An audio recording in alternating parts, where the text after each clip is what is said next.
Hello and welcome back to my channel. It is the fourth edition of the Ranting Usher's favorite movies. The funny thing about firemen, night and day, they're always firemen. You go. We go. Let me talk you to your seat. Backdraft was released in 1991 and directed by Ron Howard. It is an action crime drama starring Kurt Russell and William Baldwin. They portray two feuding brothers who work together at a Chicago fire department while a ruthless arsonist is out on the prowl, killing men who were in on a shady top secret government conspiracy. The arsonist scorches his victims with a lethal phenomenon referred to by firefighters as a backdraft.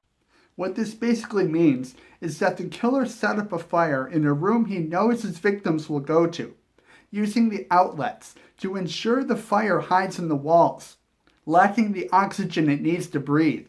Upon entering, his victims unknowingly provide that oxygen. The fire travels through the walls, and that's how you get an explosion, like the one I showed you earlier. The most fascinating part about this film is that fire is depicted as more than just a destructive force, but rather a living entity, like a serpent or a dragon, burning and moving, not just because it is being manipulated by flammable liquids, but because it wants to. And during specific scenes, when the camera focuses in on it, you can actually hear the fire hissing and growling. Some of the fire that was used in this movie was real, and some of it was computer generated.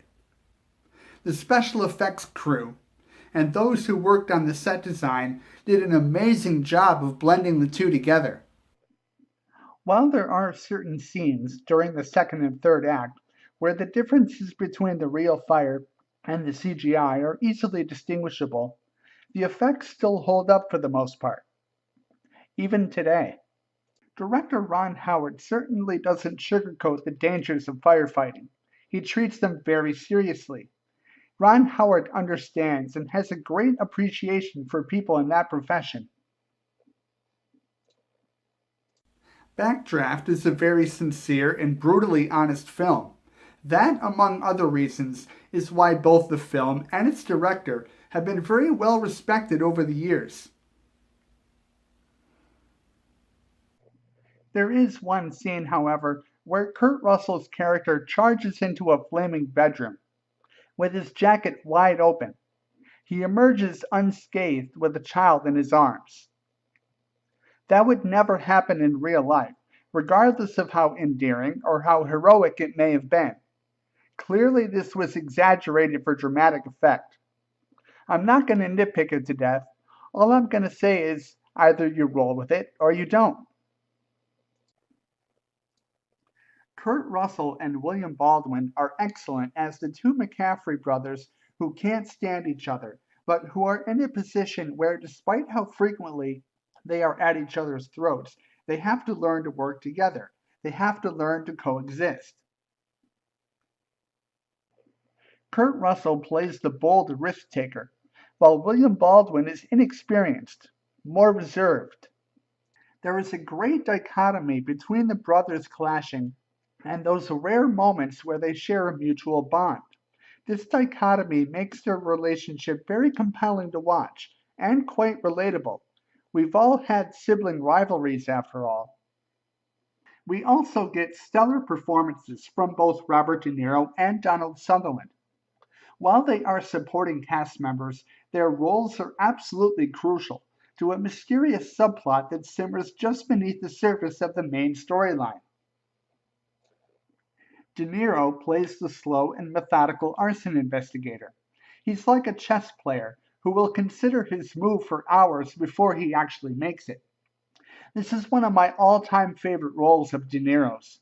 You can tell he really had a lot of enthusiasm for his character and the film itself.